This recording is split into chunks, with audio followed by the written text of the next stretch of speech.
Thank you so much for streaming our latest message from First Baptist Church. Here at FBC, our mission is to lead people into a growing relationship with Jesus Christ. We do that by thinking big, thinking small, thinking in, and thinking out. We hope that this message helps you as you continue to grow in your faith. If you would like to stay connected to FBC, you can visit our website at fbcloyd.ca, look us up on Facebook and Instagram, or download our free mobile app. Now here's the latest from FBC. Enjoy.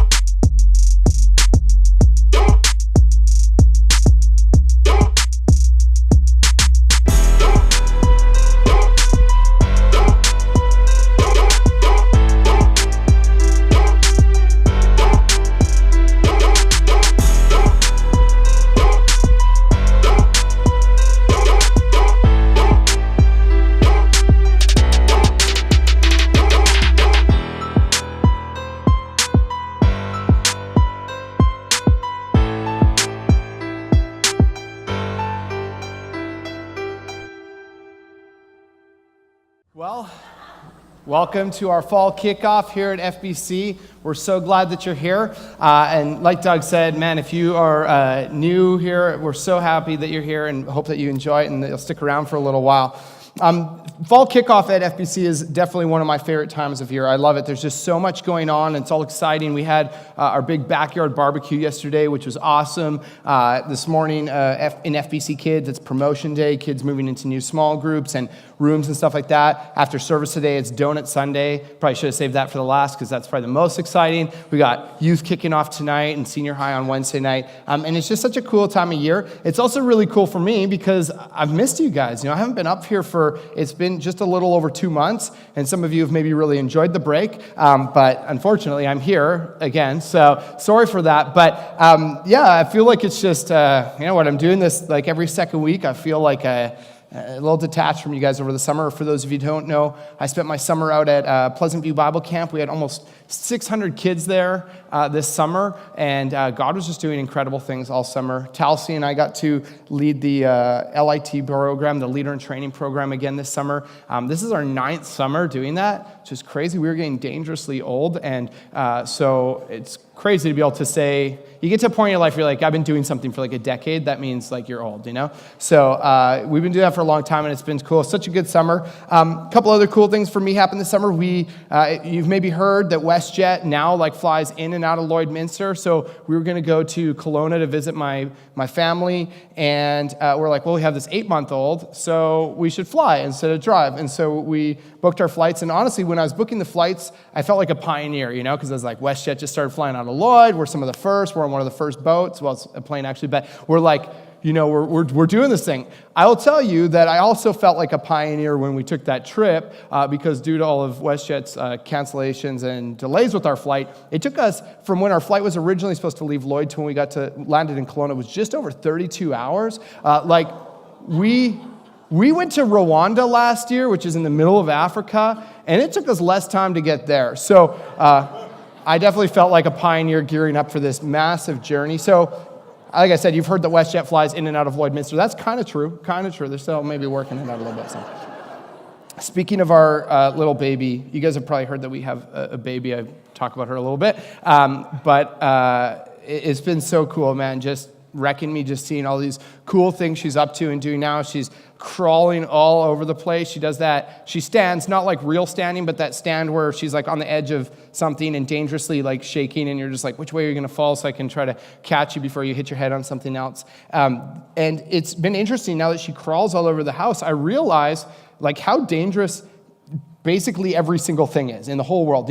She's like crying, I'm like, oh no, that might kill you, that might hurt you. And it's been kind of eye-opening because I'm like, Talcy, we have been living in a death trap for years, and we've survived it, but we haven't been aware that we're like on the brink of death pretty much every day of our lives. So and it's not just the stuff in our house, it's also the people in our house. I'm telling you this story, so you can't call child services because I'm being public about it, but the other day I was using the fridge, which I do a lot, and she loves the fridge, and so she had like crawled up I didn't notice behind the door, and she like grabbed onto the door, and she had a pretty firm grip, and she doesn't weigh very much, so I didn't know she was there. I slammed the fridge door, I didn't like slam it, but I shut it, and I don't want to exaggerate, but she probably like 12 feet in the air or something, but she went flying, hit her head on the tile floor, and I was just like, oh my goodness, like, how do human beings become adults? How do they not just die when they're babies? So it's been a really cool summer, but I'm so pumped to be back with you guys, and I'm looking forward to this fall and all that. I'm looking forward to the series that we're doing, which I want to quickly give you guys a little bit of a rundown of what we're doing. Maybe you came to church, you've seen on our social media all these guns and stuff, and you're like, man, like what is this place, and why do they have all these guns? And I want to spend the next 5 minutes just telling you about the series and where we're headed over the next 5 weeks, and then we'll hop into this morning's message. So in the New Testament, you can read these 4 books called Gospels: Matthew, Mark, Luke, and John. They're the story of Jesus. And John is, the book of John is a little different than the other ones, because instead of just kind of opening with kind of a normal narrative about someone's life, John drops into like deep theology right away, and he starts making these claims about who Jesus is, like from the first few words. And in John 1, John's talking about Jesus, and he describes him as the Word with like a capital W, and this means that Jesus is God. And then he goes on to describe him as the light of the world, one who saves. And just like that song we just sang, he talks about how people can become children of God through Jesus. And it's pretty cool. And he gets to verse 14. So John 1:14 says this: the Word, speaking about God there, the Word became flesh and made his dwelling among us. So God like put on a human body and came and hung out with people here on the earth that he created, made his dwelling among us. We have seen his glory, the glory of the one and only Son who came from the Father, full of grace and truth. As you read through the Bible, you get this idea that there are kind of different pictures of God that we can get, or of Jesus that we can get, different sides that we see of him. You see different characteristics come out at different times. And this verse talks about how he came full of grace and full of truth.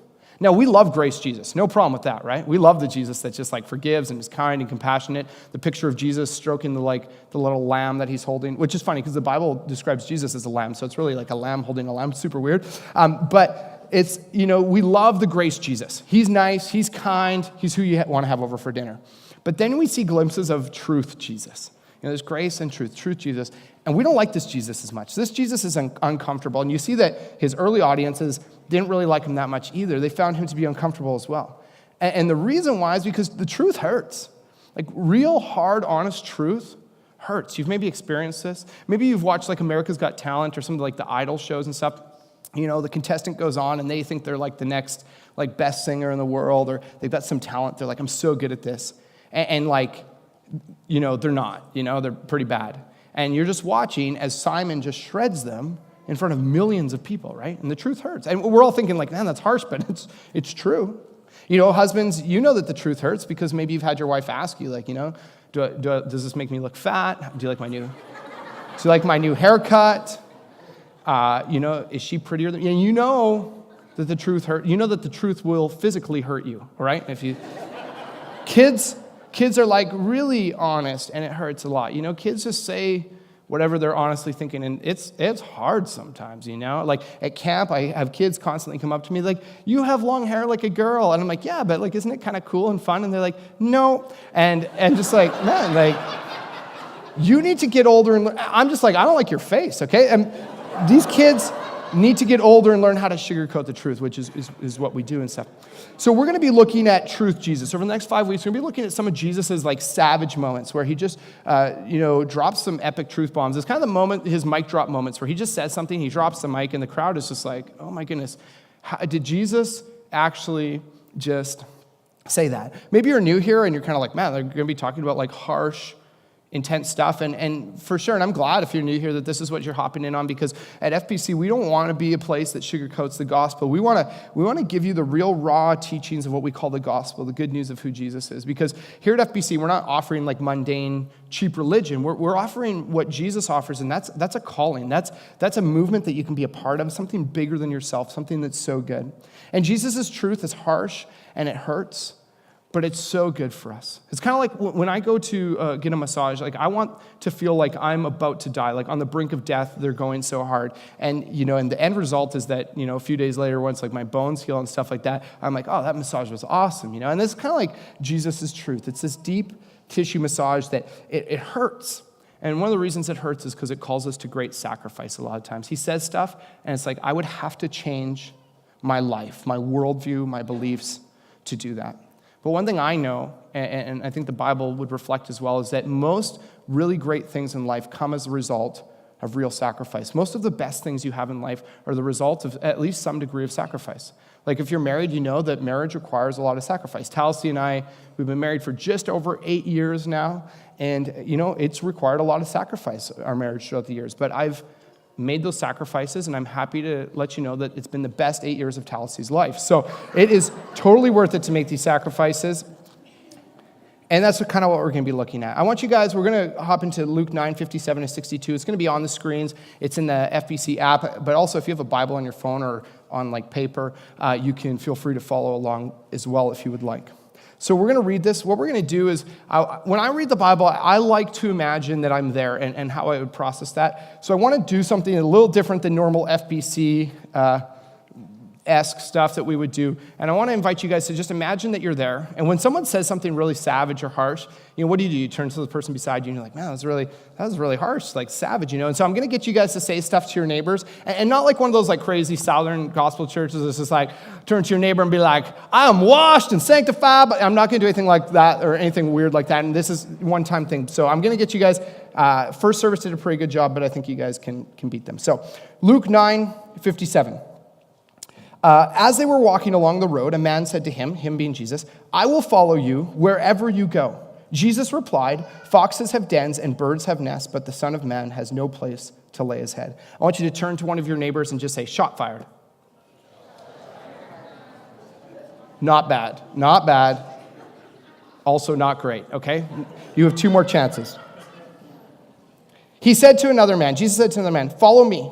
But he replied, Lord, first let me go and bury my father. Jesus said to him, let the dead bury their own dead, but you go and proclaim the kingdom of heaven. So this time, like you're in the crowd watching this happen, turn to your other neighbor and say, shot fired.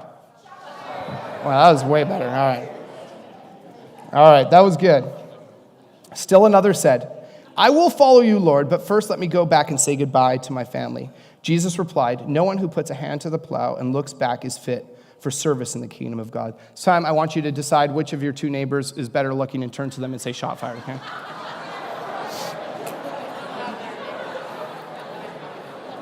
I just watched a married man turn to the man beside him instead of his wife. Okay? Single guys, I just want to say you're welcome because I set this up on the tee for you. After service, you noticed I turned to you the second time there? So, okay, so that is a gift to you. Okay, why don't we pray? And we're going to hop into what this text means for us. God, thank you so much that you love us. Thank you that even though your teachings are hard and they call us to sacrifice, that they're so good for us and that you are such a good God and that your news is good news, God. Please help us as we look into Scripture, and I pray that you would just speak to our hearts this morning. God, we love you so much. Amen. Awesome. So we're going to look at these 3 different guys that interact with Jesus, and then I've come up with a bit of a takeaway from each of those. But first of all, I want to ask you guys, maybe you've heard, maybe you haven't heard, but earlier this year there was this big event that happened. Maybe you caught it. It's called the Winter Olympics. Happened in February. Like the whole world was watching. If you hadn't heard about it, it was a pretty big thing.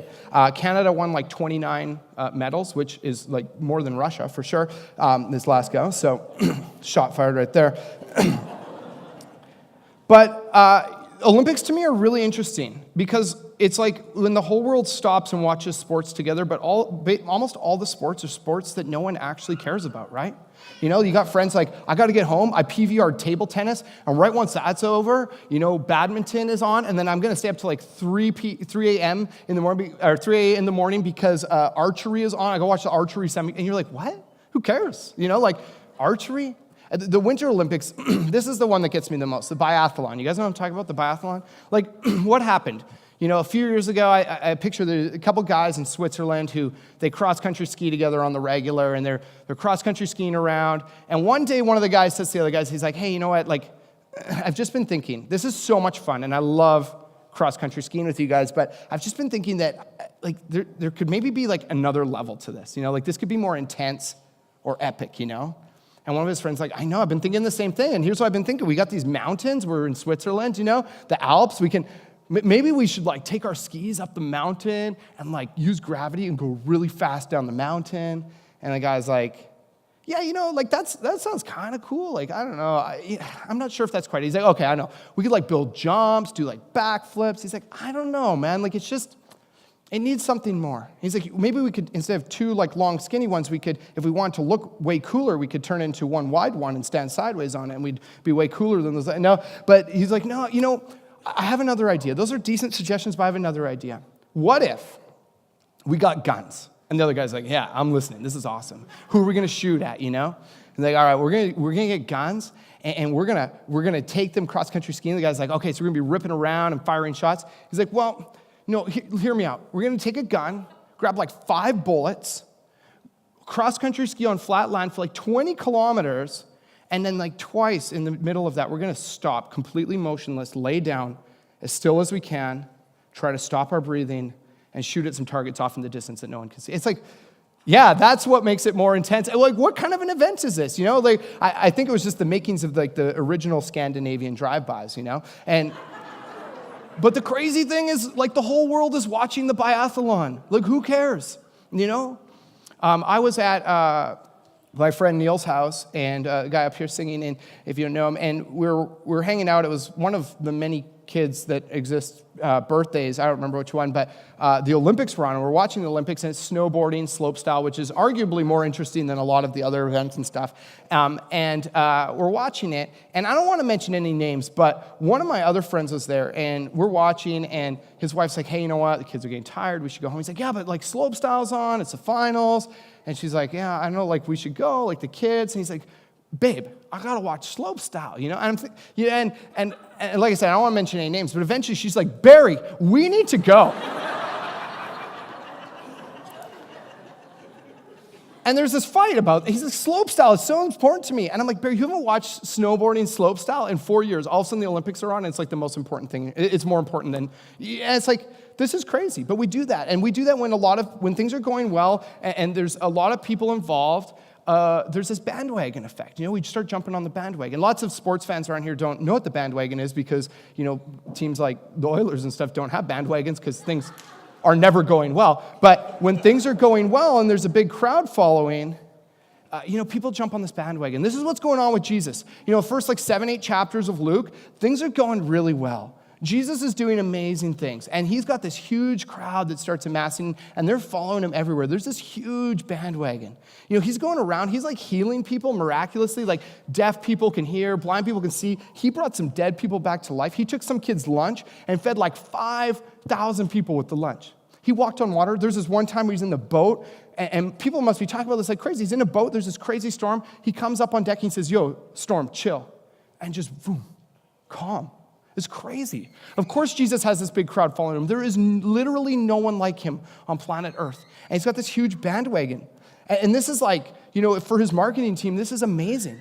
If he's got like a booking agent and a manager, they're thinking like, this is so good. Things are going so well. Like soon we're going to be able to book him at the Coliseum, like in a good way. And we're going to be able to sell the place out. And it's amazing. But all of a sudden something shifts in Luke 8, Luke 9.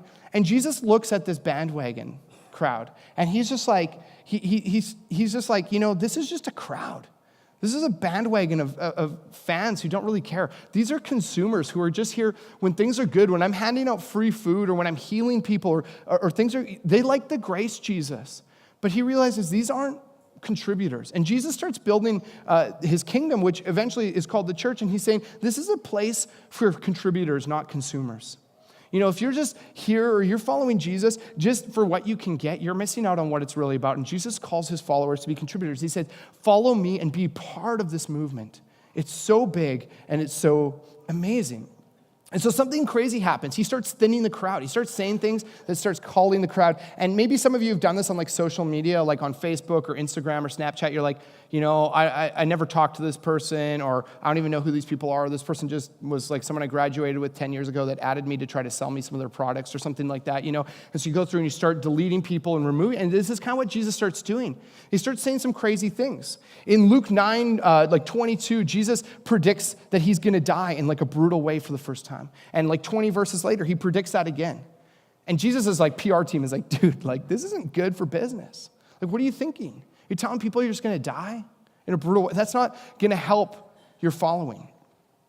And then something really crazy happens in Luke 9, I think like 23. After Jesus predicts his death the first time, he says, if you want to be my follower, if you want to be my disciple, then you need to deny yourself and take up your cross and follow me. Deny yourself, take up your cross and follow me. Wow, like talk about shots fired. This is brutal. Jesus' marketing team at this point is just like, delete. You know, like if you could imagine nowadays like a celebrity or politician, hypothetically, who's like posting inflammatory things on Twitter and stuff like that, and his PR team's like, we need to give us your passwords. We're taking that down. And Jesus' disciples must just be like, are you crazy, man? Look at these thousands of people following you. And Jesus says, I'm not looking for a bandwagon. I'm looking for people who are part of this movement, who aren't consumers, but are contributors, who are in it to win it.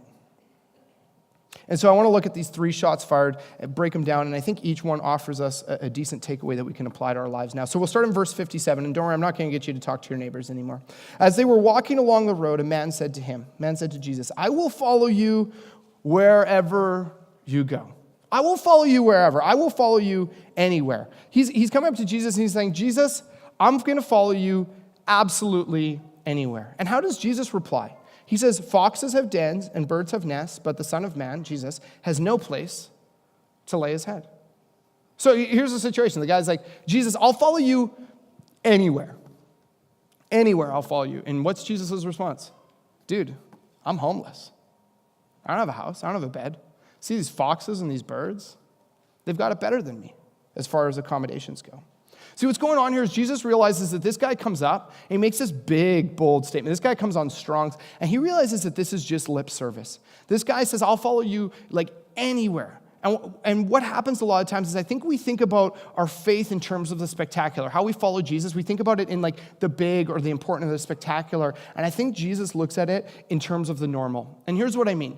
I think a lot of times we're like, you know, Jesus, we hear about like these horrific events like school shootings where a shooter has a gun out and they're pointing it at someone and they're saying, you know, do you believe in Jesus? And if the people say yes, they pull the trigger. And you've heard about these things. And people, you know, a lot of us say, I would never deny Jesus in that situation. I would say, yes, you know, I'm a believer in Jesus and I would take that bullet. But every day at school and every day at work, we deny him through our actions or our lack of words. You know, we don't talk about his goodness. We don't share our story. We don't act like we're following the creator of the universe who is full of grace and truth.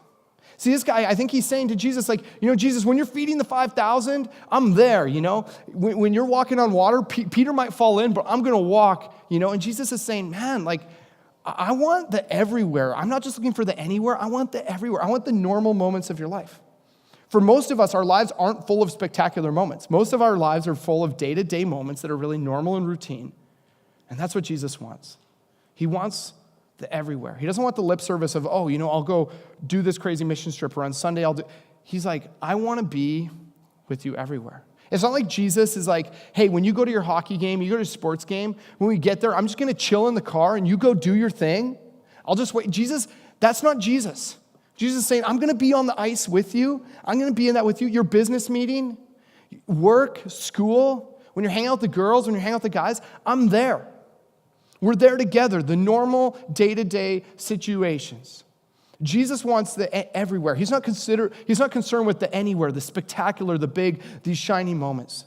Jesus is saying, when you lay your head down at night, I want to be there with you. I want you following me in that moment. And that's what he's getting at with this dude. He's saying, dude, you're saying that about these big things, but tonight, if you follow me, you're probably sleeping in a field somewhere. Is that good enough? Is that what you want?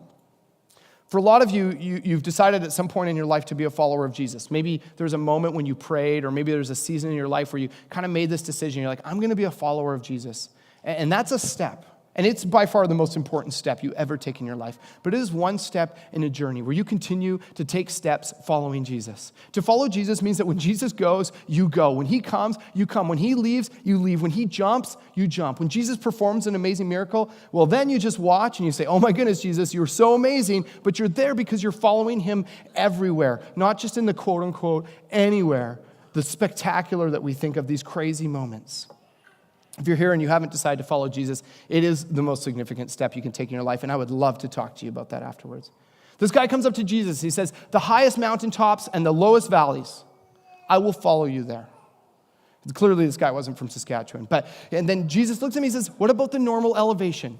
You're everyday. You're everything. I want the everywhere.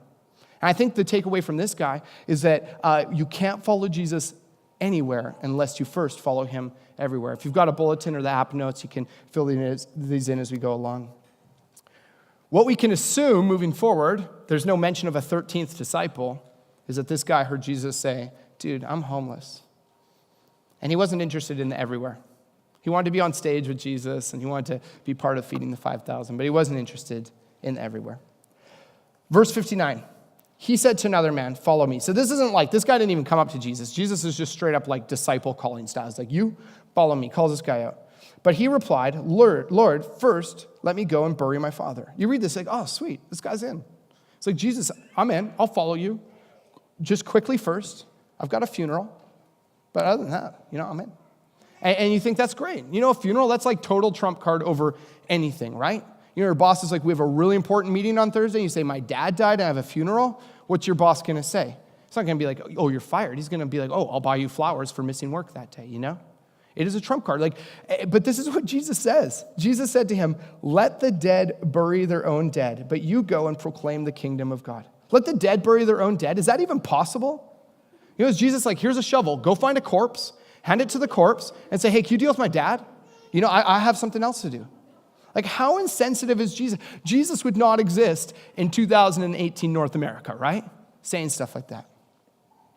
Now, scholars disagree about the meaning of this a little bit, but a lot of scholars believe that what's happening is the dad isn't actually dead yet. And this guy's saying, hey, Jesus, I'm going to go finish off the end of my dad's life with him. Take care of him. The dad might be close to death. He might not be. He might be healthy. I'm going to finish off his life with him. And then when he's dead, I'm going to take care of the funeral, bury him, collect the inheritance, kind of be there through that process, and then I'll follow you. So this might be days. So he's saying, I'll follow you, but he's got this but first. But first, I have to do this thing. Why is he saying this? Because in their culture, in the Jewish culture, this was the normal, acceptable practice for a Jewish man, to be with his father in old age, to see him out of life, and to collect the inheritance, get the cash, and take care of the funeral, and then move on with life. That was normal. It was culturally normal. The guy's saying, Jesus, I have this thing. It's culturally normal. It's culturally responsible. It's culturally religious and righteous. I need to do, and this is what Jesus says. He's like, I don't care about culture.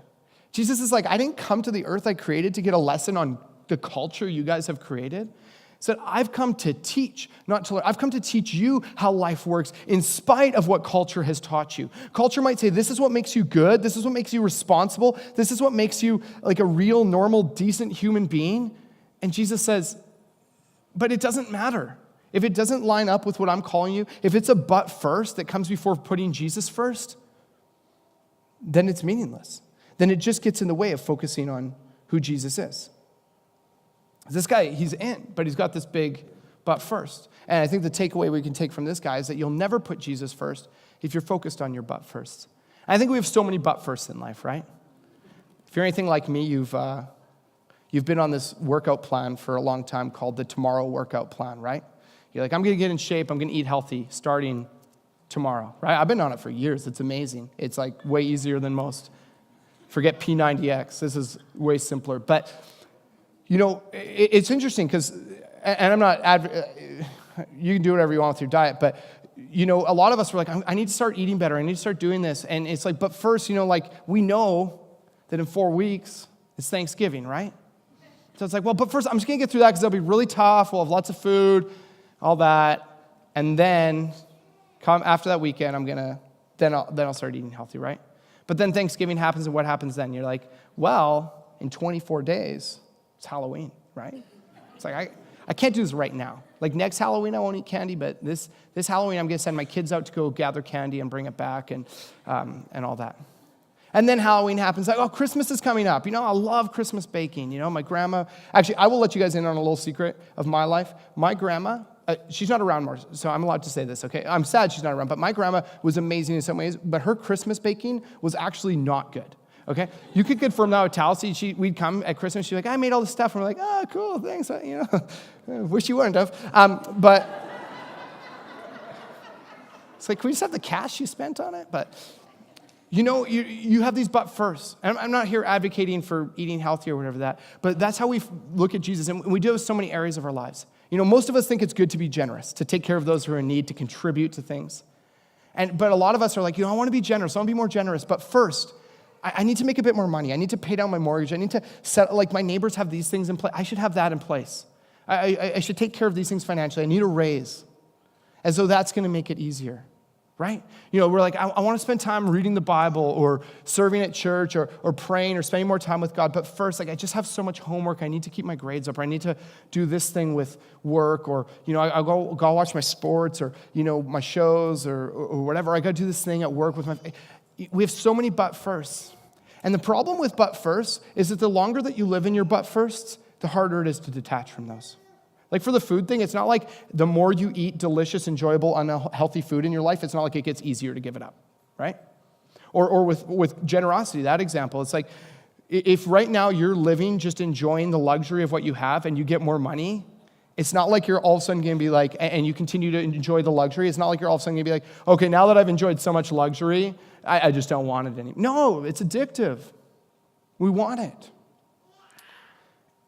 And the more that we put off putting Jesus first and we indulge in our but first, whether they be noble things or good things, bad things, whatever, the more we let those things come first, the more that we prioritize our but first, the more impossible it becomes to put Jesus first. And Jesus demands to be first. Jesus, if you're a follower of Jesus, he's first. And that means sometimes maybe your grades slip a bit. Maybe you take a pay cut at work because you're like, I just can't maintain this while doing what Jesus called. There are sacrifices. I mean, this isn't Jesus not calling us to make sacrifices. Verse 61, third dude. Still another said, and I want to say quickly, I hope for this guy's sake, this has been written down for a couple thousand years. I hope for this third guy's sake that he's in the back of the crowd having a side conversation and didn't just hear these other two guys. Because if he did, he's an idiot. For a couple thousand years, he goes down and is like, are you kidding? This guy said this after, okay. Still another said, I will follow you, Lord, but first let me go back and say goodbye to my family. That is extremely reasonable, right? Jesus, I'm going to follow you. My mom's going to miss me. I just want to go say bye, grab some snacks, not Christmas baking, and I'm going to follow you. That's it. That's reasonable. But I like to imagine how that conversation goes. Dude goes home. His family's there. He's like, hey, guys, let's have supper. I got some exciting news to share with you. Sits down around the table with them. This is hypothetical. This is not in these two verses, but sits down with them. He's like, guys, I want to share something really exciting with you guys. I'm kind of making a career change. I'm switching things up. I'm doing something different. And they're like, oh, what are you doing? That's cool. That's great. He's like, you know what? I've decided, Jesus asked me to follow him, and so I've decided to become a disciple, a follower of Jesus. You guys have heard of Jesus of Nazareth? His younger sister's like, yeah, I got the t-shirt, And they're like, he's a big deal. Of course we've heard of him. And they're like, but they start asking some questions because they're curious. Like, well, what are you going to be doing when you're following Jesus? What's a disciple, a follower of Jesus do? He's like, well, actually, Jesus didn't print off a job description and a job manual, but I think we go around and we tell people about faith and we're going to learn about faith. And I think he drives out demons and does miracles. I don't totally know. We're going to be traveling and doing stuff. Yeah, I know. Oh, okay, that's interesting. How much does it pay? And he's like, well, his followers don't look very rich. It seems like when they get money, they actually just give it away. They don't really keep it. And Jesus doesn't seem like they have much. So I don't know. I didn't ask, but feels inappropriate at the first job interview to ask, So I kind of thought I'd wait. And so then they're like, oh, okay. They're starting to get a little concerned. Where are you going to stay? Yeah, interesting question. I hadn't really thought about that. But 4 or 5 verses earlier, Jesus did tell this guy that he's homeless, that we're actually going to have worse accommodations than foxes and birds. So I don't know. So his parents are starting to wonder. They're like, well, what's going on? Is this safe? It's like, actually, to be honest, a couple days ago, he said he's going to die and that people who follow him take up their cross. As a parent, you can imagine. Your kid comes home, you're a young adult kid, and they're like, hey, you know what? I got this new job. I don't think it pays well. I don't really know what I'm doing. I don't know where I'm going to stay. It's probably not safe.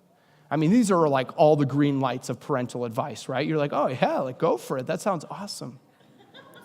It's tough for people to be followers of Jesus, and it's tough as parents. You know, when we think about the safety and the well-being, and as we get older, we become more skeptical and critical and cynical. And in some ways, that's good because we can balance some things. But our kids and our young adults, they're idealists, right? They get an idea, and they're like, I need to do this.